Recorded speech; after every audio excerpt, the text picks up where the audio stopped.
dersi fıkh müyesserden. Nahmeduhu ve nusalli ala Resulil kerim. Dersimiz baraglı fıkhtan.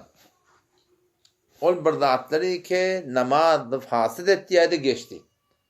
Indi namazı fasit etmeyen zatlar var. Yani ne kadar zatlar var? Bezahir şayet namaz fasit ettiği mi, etmeyen mi, hadiyen bir gurrunma, şolonğutunu olamada gurrun ettiler. 4 zatlar abdestada keşi zatların namaz fasit olmuyor. O vakit neyme? Eğer sehven biray bizonşinden namaz salamda, ettehiyatından sonra, bir namaz okunan mekam, Esselamu Aleyküm ve Rahmetullah, Esselamu Aleyküm diyaptır. Sonra bir adına şey koyun, Allah'ım sallallahu aleyhi ve sellem okuyamak. Oturup yapmasına ne evet ya? Okuyor. Biliyor musun? Şu turatının şu namazı fasit bulanak. İdin yetir amali. Hatta suratında da boluyor da o da taraf 2 rekatını okuyuptur, 3 rekatı turmolmuştur.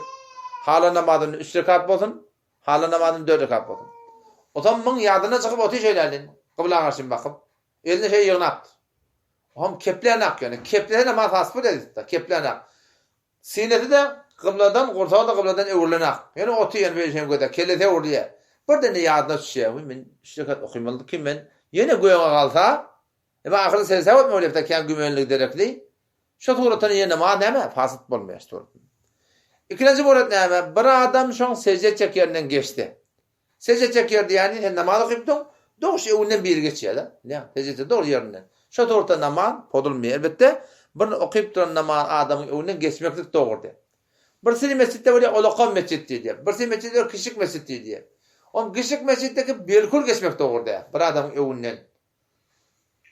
Olakon mescidlerde, olakon mescid tayları, şolarda 2 tep önünden geçsen var ya. Yani taraf sağa du, bir tepsin önünde duruyor. İkilense de anlatı duruyor. Yani tepede duruyor belli. Şu 2 tepin anlatından önünden geçsen boluyor. Bunda müşkül yok. Yeni bir murat boluyor. Sen doğru namaz okuyup durdun. Dolanacak boluyor. Oradan idinde bir namaz okuyup durdun. Doğru şöyle idinde olsan çoğun. Şöyle doğru idinde olsa. İşte bir kapıda tavır kitiyor da şey değil mi? Şu tuğrutunda müşkül yok. Doğru idinde duran olsan namaz okuyup duran adamın sağına dolanıyan ya soluna dolanıyan. Şunda iradı yok. Ne mi irad var? Şöyle geçmekten iradı var. Şimdi bilemet yanardı. Şu tuğrutunda. Hop. Üçüncü murat neyme? Eğer çizira hort. Bir adam dilşinde yapsan da atları iyi. O da nohuttan ağırmıştır. Nohtiyalık var neyme dedik? Nama fasit dedik. Da bir açık kağıttan oncak da oncak. Ondan sonra neymet diye birden ne ara okuyup tuğan dilşin ağırından edip şu şeyde var akım. Yuda yarında. Şu tuğratında da eğer nohuttan kışık boltan nama bodulmuyor. Nohuttan kışık diye şöyle ağdan geçinden bilme oluyor. Bir medende vurma oluyor şu tuğratında. Eğer bir suya nebeşteğine giriz. Yok medende vurmadı ne? Birden nohut var akım kaşat ağının defende kalıptır ortadan. Ama işte mesnui dişli adamlarda oluyor o dağıtla. Ortadan var akım kalıptır etek kasaya şu tuğratında. Ya ortadan şoma medeş var akım başta burada yapıyordu. Ya ortadan taksı koyuptur ağından. Ne kadar şey diye taksı koyuyor ki doğurdu adam. O tarafında yutuk veriyor şunu. O nohuttan olakan şu tuğratında o da mı doğurdu? Dördüncüsü neyme? Okuyup döşere namazı. Divarda bir hat var, katta da kitap var. Bunu gülşah okuyor. Kur'an-ı Kerim ya da ya. Şunu okuymaklıkta da namaz fasit olmuyor. İşte doğrudan duranca yerinde tecrübe çekerim bu demek. Hop bugün namazı fasit etmeyen zatlar ve fasit etmeyen zatlar tökün. Şimdi gurrumuz geldi. Umuri kadar namaz mekruh est. Namazda kerahiyeti var. Ve de bir şey zatlar var. Şunu ters düşünmeliler. Farz terk etmeklik haram. Vacip terk etmeklik haram. Sünnet terk etmeklik günah. Mekruh dediği günah. Tadasın hemen bir farz düşünmeli. Farz terk eten de günah. Vacip terk eten de günah. Sünnet terk eten de günah. Sünnet-i muakkiden terk eten de günah. Fakat mustahabı terk eten günah yok. Sünneti bazen bilmeyen terk etsen, bazen bana bir muğreti terk etsen, caygon cayışı var. Az cümle neyme? Sen bir havluk moşluk boluyor. Namazı yeşerin geliyor da.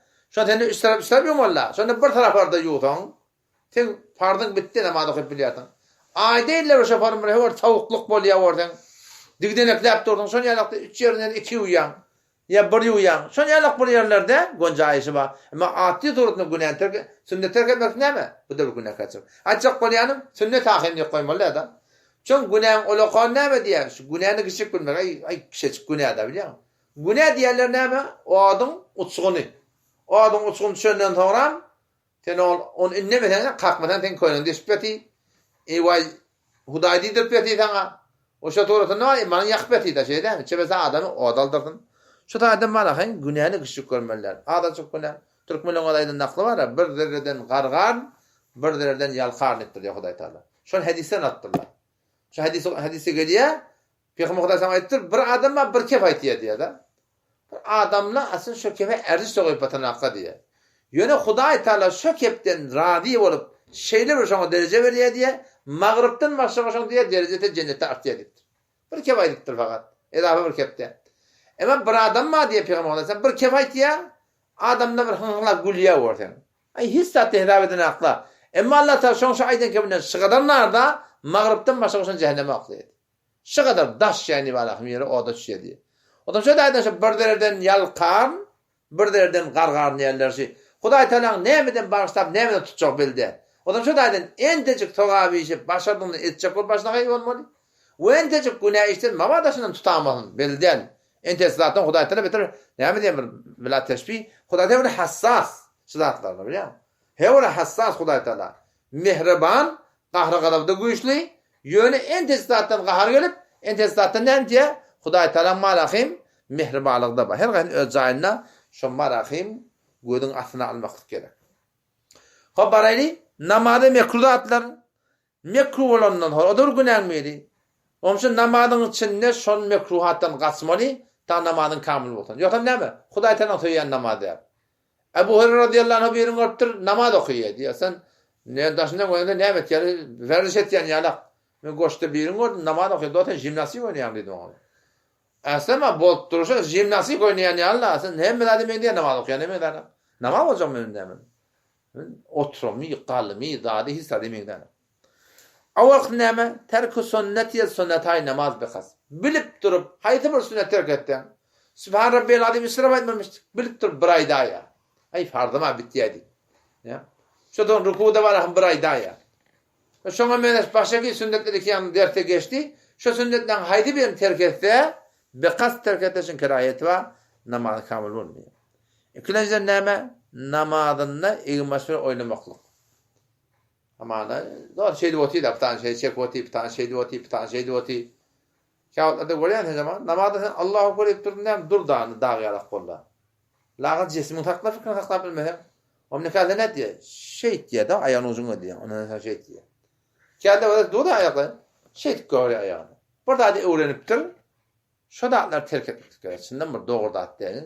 Ne kerahiyeti var. Şu şehirdarın yanında var şey döndürürüm diye. Şehirdarın yanında var ayağını şey görsen niyet yer etti diyem diyemez o. Ayağın uzuna kalk görsen şehirdarın yanında. Sen Hudaý Taala'nın önünde durdun. İbadet deyip durdun. Allah bu zatlara muhtaç da. Yani biz Hudaý Taala ölümünü edebilecek olmalı. Kağıtta diýilýär da wada. Otokda hiç kim yok. Ama men ilmaşym çalışýaramda hemin jüri men çalışyp görjek. Daha kulen dörenjek ya hiç kim yok da näme. Şu doğratında ferişler otanýar diýär. Peygamber Hudaý diýipdir, awratyny diýipdir. Ilmaş çalışacak bolanda örtmeli. Oten Hudaý Teala şu doğratında senden şunu hoş gelmiyor Hudaý Taala. Şu doğratında var. Ediyet berýär ferişlere. Peygamber ediyet berýär diýipdir. O şu doğratında bazen diýär de hem ay başka dama yok. Mes forma oturacak da diye denanı biliyor musun? Hudaý Taala sen edebin o diyor. Ama bir dena değil de şayet adam yok men mehrem namahrem de yok. Men saçım var ahim koyup namaz okuyacağım. O Hudaý Taala sen bu turun bir edebi oluyor. Halaf şeriat da. Allah bir destur verdi da adam yokluk ayrı vurun. Sen şeriata wala bolmak gerek şu doğratında. Adam şu taýdan namazda özümiz adat bermeli. Gawy ýagdaýlara. Hiç ondan emmanyň dadyny oynap durmaly. Endi bir guruma ýöne emmanyň gizýeni nämedir? Ertaşam men ýadyma salyn şarysynda men diýip harkleýär. Emmanyň gizýä de odal parly aňyrdy dap bolana. Onu näme bolýar? Onda bir ýol bar inşallah nasip edip. Assalamu aleykum we rahmetullahi we berekatuh.